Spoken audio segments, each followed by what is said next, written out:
My name is Amy Swearer, and I am the Senior Legal Policy Analyst at the Heritage Foundation's Ed Meese Center for Legal and Judicial Studies. Just as doctors can only recommend an effective treatment plan if they first form a correct diagnosis based on accurate assessment of the symptoms, policy analysts and policymakers must have an accurate understanding of the societal problems they are seeking to combat. Unfortunately, too many policymakers appear completely uninformed about basic factual realities related to guns and gun violence. Don't misunderstand me, we all want safer communities, but the characteristics distinguishing so-called assault weapons from non-assault weapons are not factors like caliber, lethality, or rate of fire. Proposals to ban scary-looking features like barrel shrouds or pistol grips are, for all intents and purposes, proposals to force law-abiding citizens to own guns that are harder for them to handle, harder to fire accurately, and more likely to cause them injuries, even when they are being used for lawful purposes. Moreover, semi-automatic rifles are not a meaningful driving factor behind rates of gun violence. 2/3 of gun deaths in this country are suicides, where the type of firearm is essentially irrelevant. With respect to gun crimes, over 90% are committed with handguns.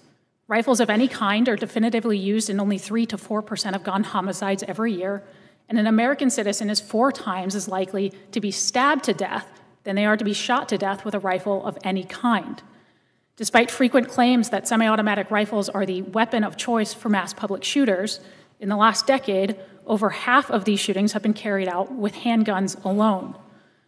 On the other hand, semi-automatic rifles like the AR-15 are so well suited for defensive action against threats in a civilian context that the Department of Homeland Security quite literally designates them as personal defense weapons for law enforcement officers.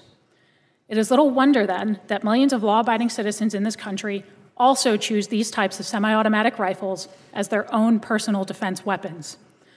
Far from needing to be protected from these rifles, law-abiding Americans benefit when they are allowed to defend themselves with them, particularly in situations where they are outnumbered. Just last week, a homeowner in Rockdale County, Georgia, relied on his scary-looking semi-automatic assault weapon to defend himself against 3 masked teens armed with at least 1 handgun who tried to rob him and other residents in their own front yard. Ironically, the rifle deemed an assault weapon by many in this room was used defensively to protect innocent people against assault, while the perpetrators used a non-assault weapon offensively to commit actual assault. Importantly, some of the most famous examples of the defensive use of assault weapons by civilians come from scenarios where the government has been either unable or unwilling to defend entire communities from large-scale civil unrest. During the 1992 LA riots, for example, law enforcement was nowhere to be found as hundreds of looters ransacked Koreatown. Ordinary store owners like Richard Ree and his employees took it upon themselves to defend their livelihoods from lawlessness, using, in many cases, semi-automatic rifles. Similar stories emerged during the civil unrest in Ferguson, Missouri in 2014. There are some here today who still genuinely don't understand why or how anyone would need such scary-looking rifles for purposes other than mass murder. And so I have permission from my mother to explain it to you by partially embarrassing her. My mother did not grow up with firearms, and they will never be her favorite thing in the world. In fact, she'd never handled a firearm until I took her to the range for the first time several years ago. Now, I love my mother, but like every other novice with a handgun, she was quite bad. I mean, she struggled to hit a stationary target from 6 yards out under ideal conditions. And then she picked up an AR-15. And I watched my mother put a fist-sized grouping of lead in the center mass of a target from 20 yards out. That is why law-abiding citizens buy millions of these firearms. When accuracy and stopping power matter, they are simply better. Americans use firearms to defend themselves between 500,000 and 2 million times every year. God forbid that my mother is ever faced with a scenario where she has to stop a threat to her life. But if she is, I hope politicians protected by professional armed security didn't strip her of the right to use the firearms she can handle most competently. Frankly, I hope she has in her hands the scariest-looking assault weapon she can find, so that we can both be confident in her ability to end the threat. Thank you. Thank you, Mr. Chairman. Ms. Swearer, did I pronounce that right? Yes, sir. All right. Ms. Swear, define the type of guns the Democrats want to ban.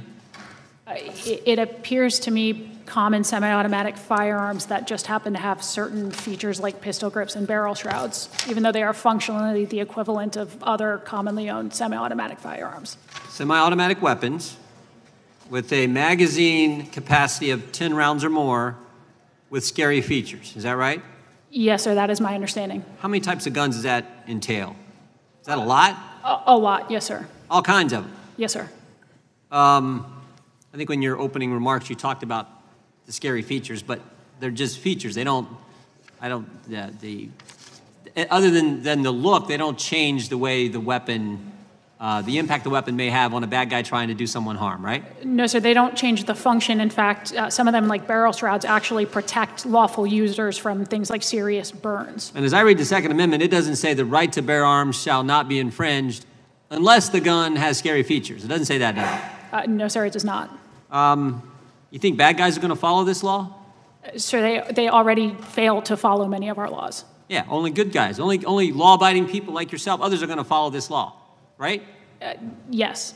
Do you think law-abiding people will be less safe to protect themselves, their family, their property, if this law that the Democrats are proposing actually happens, or this bill that the Democrats are proposing actually becomes law? I think worse than that, sir, you will see millions of otherwise law-abiding citizens become felons overnight for nothing more than having scary-looking features on firearms. Yeah, do you think if a criminal suspects that a person they are thinking about targeting for a crime, if they suspect that individual may have a firearm, do you think there's less chance they target them for a crime? We actually know this to be the case. So when you look at studies that have come out of the 90s between what are considered hot burglary rates, so burglary rates where individuals are home during the home invasion, that they are actually lower in the United States than in the United Kingdom. And when they follow up with those criminals, part of the reason for that is that in the United States, there is a fear amongst people who would commit burglaries and home invasions that there might be someone home who, it's who can common do something. sense. Bad guy's walking down the street. He's trying to figure out which home he's going to rob. In one driveway, there's a pickup truck with a gun rack that says, "Make America Great Again" on the bumper sticker, right? And in the next driveway, there's a Volkswagen with a bumper sticker that says, "O'Rourke for president." Who do you think they're going to rob? So I will refrain from making assumptions about who gun owners are, but generally speaking, criminals do tend to take the path of least resistance. Of course. I always say this, bad guys aren't stupid, they're just bad, they're just evil. They're not going to follow the law. And what this legislation will do is make it more difficult for law-abiding people like you, like all kinds of folks, to protect themselves when some bad guy is bent on doing something wrong. Generally speaking, yes, and that is something we know happens right now between 500,000 and 2 million times a year, is law-abiding Americans defending themselves with firearms. Yep. Ms. Mueller, you want to add anything? I got a Yes, minute sir. 30. Yes, sir.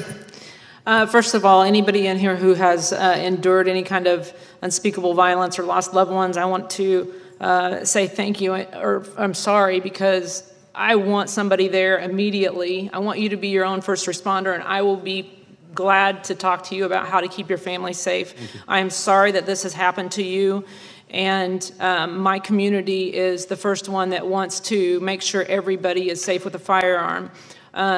These gun-free zones, 90%, over 90%, what we're talking about, these mass murders are happening in gun-free zones. Every time you guys legislate against the gun owner, you're counterproductive. And it breaks my heart to hear these stories of these kids and their ages, and that you have to put people back together in a hospital. It's. Ms. Mueller, sorry to interrupt here. Let me ask you one question. This is a ban on sale of this type of weapon as defined under the Democrats' legislation as we move forward. But do you think this is just a first step? Do you take former Congressman O'Rourke at his word when he says we're going to take these type of weapons, we're going to get these weapons? You think this is just step one that they're proposing? That's what I think the millions, the millions of gun owners are fearful in allowing this death by 1,000 cuts. We've already had panelists here that say that every firearm is capable of lethal, and if it can hunt a human, then it shouldn't be in our hands. And Mr. O'Rourke did probably expose a plan that they have been denying for so long, but we feel it, we know it. You can say it and call it whatever you want, but we know it's a simpler